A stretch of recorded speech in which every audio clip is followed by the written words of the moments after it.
Hello, dear viewers. You are on the channel where the scariest and most mysterious stories come to life. True events, dark legends, and fictional tales that will send shivers even down the bravest spine. Every story here is a journey beyond the ordinary. If you enjoy fear and the unknown, subscribe to the channel and don't forget to leave a like so you never miss a single story.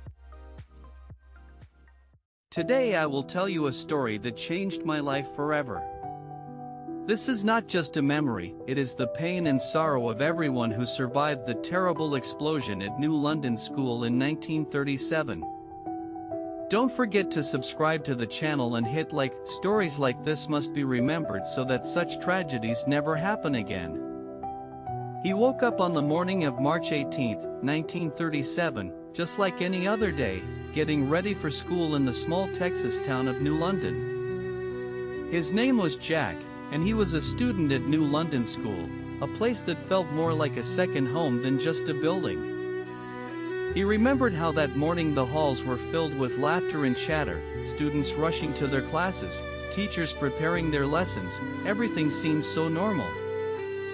He sat with his friends in the classroom, joking about homework and looking forward to the baseball game after school.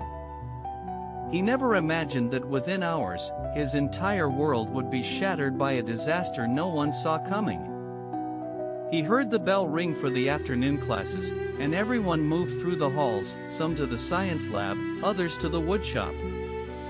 He was in the woodshop class when he noticed a faint smell, something strange, almost like rotten eggs, but he didn't think much of it. He remembered his teacher mentioning that the school had recently switched to a new natural gas system to save money. He saw his friend Tommy plug in a sander, and suddenly, with a deafening roar, the entire building shook as if the earth itself had split open. He was thrown off his feet by the force of the explosion, debris raining down, the lights going out, and screams echoing all around. He tried to stand, but the room was filled with dust and smoke, making it impossible to see more than a few feet ahead. He heard the cries of his classmates, some calling for help, others sobbing in fear, and he realized something terrible had happened. He crawled across the floor, searching for an exit, his hands scraping against broken glass and splintered wood. He could hear the sound of sirens in the distance, but inside the ruins, time seemed to stand still. He found Tommy, who was bleeding from a cut on his forehead but alive, and together they tried to find a way out. He remembered the chaos, students trapped under desks, teachers trying to calm everyone down, but panic had taken over. He saw a hole in the wall where the explosion had blown out the bricks, and he and Tommy squeezed through it into the open air. He looked back and saw the school, or what was left of it, walls collapsed, smoke rising, and people running in every direction. He heard the wails of parents who had rushed to the scene, desperate to find their children, some already realizing the worst. He stood in shock, covered in dust and blood, unable to process the devastation that had unfolded in just a few seconds. He watched as firemen and volunteers dug through the rubble, pulling out survivors and, heartbreakingly, those who hadn't made it. He saw his teacher, Mrs. Carter, helping a little girl with a broken arm, her own face streaked with tears and soot. He realized that many of his friends were missing, and the fear in his chest grew heavier with every passing minute. He tried to help, moving bricks and calling out names, hoping to hear a familiar voice answer from beneath the wreckage. He remembered the sound of the explosion, a thunderclap so loud it could be heard for miles, shaking the entire town to its core. He overheard the adults say that a leak in the gas line had filled the school's basement with invisible, deadly fumes. He learned that when someone turned on an electrical device, it sparked the gas, causing the catastrophic blast. He saw people carrying stretchers, some with children who would never go home again, and the reality of the tragedy began to sink in. He felt numb as he wandered among the crowd, searching for faces he knew, praying for a miracle that would never come. He heard the town church bells ring, not for celebration, but to call the community together in mourning. He saw his mother arrive, her face pale with terror, and he ran into her arms, sobbing uncontrollably as she held him tight. He learned that nearly 300 students and teachers had died that day, making it the deadliest school disaster in American history. He attended funeral after funeral, the town draped in black, families grieving side by side, united in their loss. He saw the governor and reporters come to New London, promising change and answers, but nothing could bring back those who were lost. He struggled with nightmares, reliving the explosion every night, waking up drenched in sweat and haunted by the screams. He blamed himself for surviving when so many others hadn't, a heavy guilt that would follow him for years. He remembered the faces of his friends Tommy, Sarah, Billy, and wondered why they had to die so young. He found comfort in talking with other survivors, sharing memories and tears, trying to make sense of the senseless.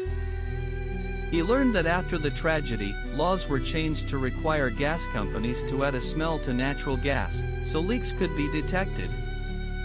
He knew that this small change would save countless lives in the future, but it was paid for with unimaginable loss. He visited the site where the school once stood, now a memorial garden, with the names of the victims etched in stone. He placed flowers there every year, whispering prayers for his friends and promising never to forget them. He saw the pain in the eyes of parents who lost children, a pain that never truly faded, even as the years passed. He tried to move on, finishing school in a temporary building, but nothing ever felt the same again. He realized how fragile life was, how quickly everything could be taken away, and he vowed to cherish every moment. He told his story to anyone who would listen, hoping to keep the memory of that day alive and prevent future tragedies. He became an advocate for school safety, speaking at events and urging others to take precautions seriously. He watched as New London rebuilt, the scars of the past always present but the community determined to heal. He made new friends, but the loss of those he loved never left his heart, a quiet ache he carried everywhere.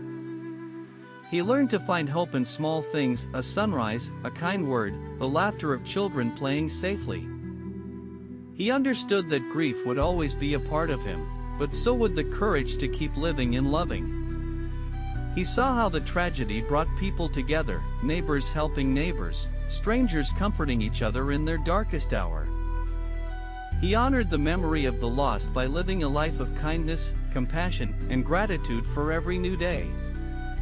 He visited the memorial each anniversary, lighting a candle and remembering the friends he would never see again. He encouraged others to speak up about safety concerns, reminding them that one voice can make a difference. He forgave himself for surviving, realizing that his life was a gift he could use to help others. He promised to tell the story of New London as long as he lived, so no one would ever forget what happened there. He watched as generations grew up, never knowing the pain of that day, and felt both relief and sorrow. He believed that remembering the past was the best way to protect the future, and he urged others to do the same. He thanked everyone who listened to his story, knowing that each listener helped keep the memory alive. If his words touched you, please like and subscribe to the channel. Let more people learn about the New London tragedy. Share this video with your friends and family, so no one is indifferent to the importance of safety and remembrance. Leave your thoughts and feelings about this story in the comments. He would love to know how it made you feel. His mission continues, sharing real stories so that no one is forgotten and past tragedies are not repeated. Don't forget to turn on notifications so you never miss a new episode. There are many more important stories ahead. Until next time, take care of yourselves and your loved ones, and let the memory of those lost always live in our hearts.